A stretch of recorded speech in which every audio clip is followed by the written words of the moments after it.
బాబు surety మోసం guarantee అంటూ ఆంధ్రప్రదేశ్ ప్రజలకు చంద్రబాబు నాయుడు వెన్నుపోటు పొడిచి నేటికి 2 ఏళ్లు పూర్తయిన సందర్భంగా కాకినాడలో స్థానిక పిఆర్ డిగ్రీ కాలేజీ వద్ద గల తెలుగుతల్లి విగ్రహం వద్ద వైసీపీ మాజీ ఎమ్మెల్యే ద్వారంపూడి చంద్రశేఖర్ రెడ్డి ఆధ్వర్యంలో వైసీపీ నాయకులు నిరసన ధర్నా నిర్వహించారు.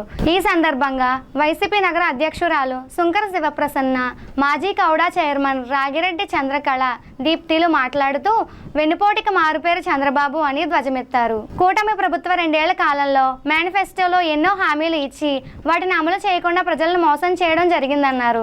ఇది మొదటిసారి కాదని గతంలో 2014, 2019 ఎన్నికల సమయంలో కూడా ఇలానే మోసపూరిత హామీలు ఇచ్చి రైతు రుణమాఫీ చేస్తామని, బంగారు రుణాల మాఫీ చేస్తామని చెప్పి ప్రజలను మభ్యపెట్టి మోసం చేశారని దుయ్యబెట్టారు. ఇది మొదటిసారి కాదని గతంలో 2014, 2019 ఎన్నికల సమయంలో కూడా ఇలానే మోసపూరిత హామీలు ఇచ్చి రైతు రుణమాఫీ చేస్తామని, బంగారు రుణాల మాఫీ చేస్తామని చెప్పి ప్రజలను మభ్యపెట్టి మోసం చేశారని దుయ్యబెట్టారు. ప్రతిసారి ప్రజలను మోసం చేయడం చంద్రబాబు నాయుడు నైజంగా మారిందని విమర్శించారు. 2024 ఎన్నికల సమయంలో రైతులకు, మహిళలకు, యువతకు అనేక హామీలు ఇచ్చారు.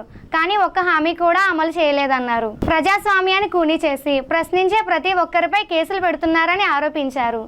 ప్రజాస్వామ్యబద్ధంగా ప్రశ్నించే హక్కును అణచివేస్తూ కూటమి ప్రభుత్వం అణచివేస్తుందని మండిపడ్డారు. అవసరం ఉన్నప్పుడు అందరినీ దగ్గరకు చేర్చుకుని అవసరం తీరిన తర్వాత ఒక్కొక్కరికి వెన్నుపోటు పొడుస్తూ పైకి ఎదిగిన వ్యక్తి చంద్రబాబు అని విమర్శించారు. టీడీపీ పాలన వల్ల నష్టపోయిన ప్రతి ఒక్కరికి అండగా నిలబడ్డం వైఎస్ఆర్సీపీ లక్ష్యం అని పేర్కొన్నారు. ఈ కార్యక్రమంలో వైసీపీ నాయకులు ద్వారంపూడి వీరభద్రరెడ్డి, కర్రి వీర్రెడ్డి, వైసీపీ మాజీ కార్పొరేటర్లు, నాయకులు, కార్యకర్తలు తదితరులు పాల్గొన్నారు. ఎన్టీ రామారావు గారిని వెన్నుపోటు పొడిచి అధికారంలోకి వచ్చిన ఘన చరిత్ర చంద్రబాబు నాయుడు గారిది. 2014లో మోడీ గారితో పొత్తు పెట్టుకుని గెలిచిన తర్వాత ప్రత్యేక హోదా అంటూ బయటకు వచ్చేసి వెన్నుపోటు పొడిచిన సంగతి మనందరికీ తెలిసిన విషయమే. అదేవిధంగా 2019లో కాంగ్రెస్తో పొత్తు పెట్టుకుని ఓడిపోయిన తర్వాత వాళ్ళకు కూడా వెన్నుపోటు పొడిచి బయటకు రావడం జరిగింది. మరి 2024లో మోడీ గారితో అదేవిధంగా పవన్ కళ్యాణ్ గారితో పొత్తు పెట్టుకుని గెలవడం జరిగింది. మరి ఈరోజు ఎప్పుడు వెన్నుపోటు పొడుస్తారో మరి దేవుడికే తెలియాలి.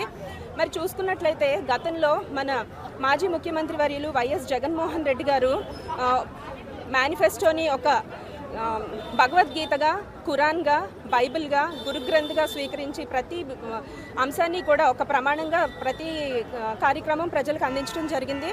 మరి కూటమి ప్రభుత్వం అధికారంలోకి వచ్చిన తర్వాత అదే మేనిఫెస్టోని జగన్ గారు ఇచ్చిన పథకాలని పేర్లు మార్చి దాంతో పాటు సూపర్ 6 అని ఒక ట్యాగ్ కట్టి ప్రతి పథకాన్ని కూడా సూపర్ 6 కింద వెన్నుపోటు పడడం జరిగింది.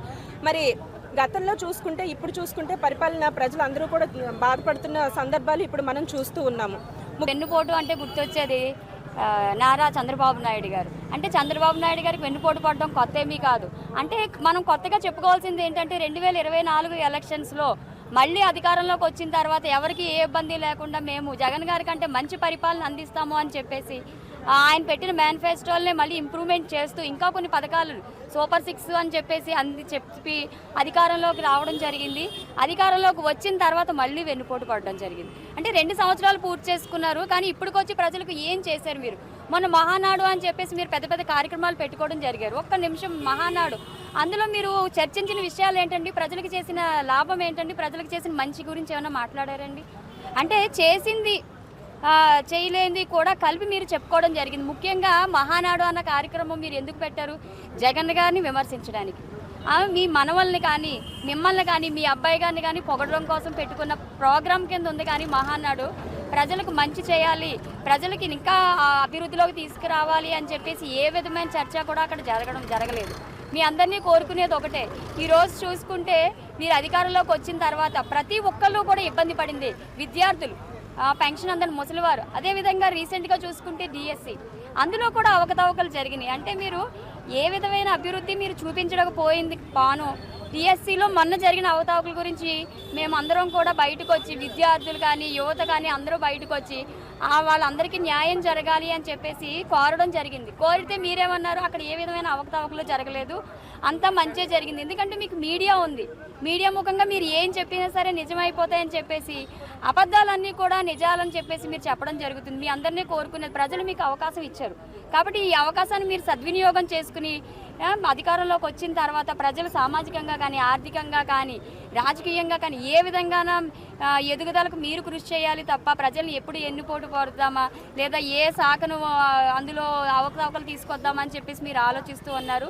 ప్రజలు చూడట్లేదని అనుకుంటున్నారో మరి ప్రజలకు ఏమీ అర్థం కావట్లేదని అనుకుంటారో, లాస్ట్లో 1 సంవత్సరం ఉందనగా వచ్చి మేము పథకాలన్నీ ఇస్తే మళ్ళీ నెగ్గేస్తామని అనుకుంటున్నారు. కానీ ప్రజలు ఏమీ అమాయకులు కాదు. ఇప్పటికే 2 ఏళ్ళు వాళ్ళు ఒకటే మాట అంటున్నారు, రోడ్డు మీద ఎక్కడైనా కనిపిస్తే అమ్మ జగన్మోహన్ రెడ్డి గారి పరిపాలనే బాగుంది, మళ్ళీ జగన్ అనే అధికారంలోకి వస్తాడు, మేము చాలా ఇబ్బందులు పడుతున్నామమ్మా. ప్రతి ఒక్కళ్ళు కూడా ఈరోజు మహిళలు ముఖ్యంగా ఒకటే చెప్తున్నారు, ఆర్థికంగా మేము జగన్మోహన్ రెడ్డి గారు ఉన్నప్పుడు చాలా బాగుంది, ఏ రోజు కూడా మా ఖాతాల్లోనే డబ్బులు మేము మా పిల్లలకు కానీ మా భర్తలకు కానీ ఇచ్చాం కానీ ఏ రోజు చెయ్యచాపని పరిస్థితి. కానీ ఈ రోజు చూసుకుంటే మళ్ళీ మాకు కూటమి ప్రభుత్వం అధికారంలోకి వచ్చిన తర్వాత ఆర్థికంగా మేము అందరి దగ్గర చెయ్యచాపే పరిస్థితి. కాబట్టి జగన్మోహన్ రెడ్డి గారే మళ్ళీ అధికారంలోకి రావాలి, ఈ వెన్నుపోటు ప్రభుత్వం మాకొద్దు అని చెప్పేసి ప్రజలందరూ కూడా ఏకకంఠంగా చెప్పడం జరుగుతుంది.